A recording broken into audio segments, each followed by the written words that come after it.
Hello, 3 ചിത്രങ്ങളുടെ ഏറ്റവും പുതിയ OTT അപ്ഡേഷനാണ് ഇന്നൊരു വീഡിയോ ഭാഗത്തെ ആദ്യമായി അറിയിക്കാൻ പോകുന്നത്. മമ്മൂട്ടി, ഷൈൻ ടോം ചാക്കോ, ദിവ്യ പിള്ളെ എന്നൊക്കെ പ്രധാന കഥാപാത്രങ്ങളായ ചിത്രമായിരുന്നു ബസൂക്ക.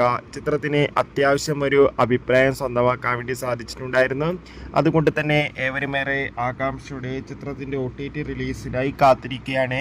ഫൈനലി ഏറ്റവും പുതിയ അപ്ഡേഷൻ ലഭിച്ചിട്ടുണ്ട്. ആ അപ്ഡേഷൻ മറ്റൊന്നുമല്ല, മിക്കവാറും ബസൂക്ക എന്ന ചിത്രം വരുന്ന ജൂൺ 5-ാം തീയതി മുതൽ സോണി ലീവ് എന്ന OTT പ്ലാറ്റ്ഫോമിലൂടെ OTT റിലീസ് ചെയ്യുമെന്നാണ് റിപ്പോർട്ടുകൾ സൂചിപ്പിക്കുന്നത്. കാത്തിരിക്കാം കൂടുതൽ അപ്ഡേഷൻ അറിയാൻ വേണ്ടി. ബേസിൽ ജോസഫ്, സുരേഷ് കൃഷ്ണ എന്നൊക്കെ പ്രധാന കഥാപാത്രങ്ങളായ ചിത്രമായിരുന്നു മരണമാസ്. അത്യാവശ്യം ഒരു അഭിപ്രായം സ്വന്തമാക്കാൻ വേണ്ടി സാധിച്ചിട്ടുണ്ടായിരുന്നു. ചിത്രം ഈ വരുന്ന മെയ് 15-ാം തീയതി മുതൽ സോണി ലീവ് എന്ന OTT പ്ലാറ്റ്ഫോമിലൂടെ OTT റിലീസ് ചെയ്യുമെന്ന് കൺഫേം ആക്കിയിട്ടുണ്ട്.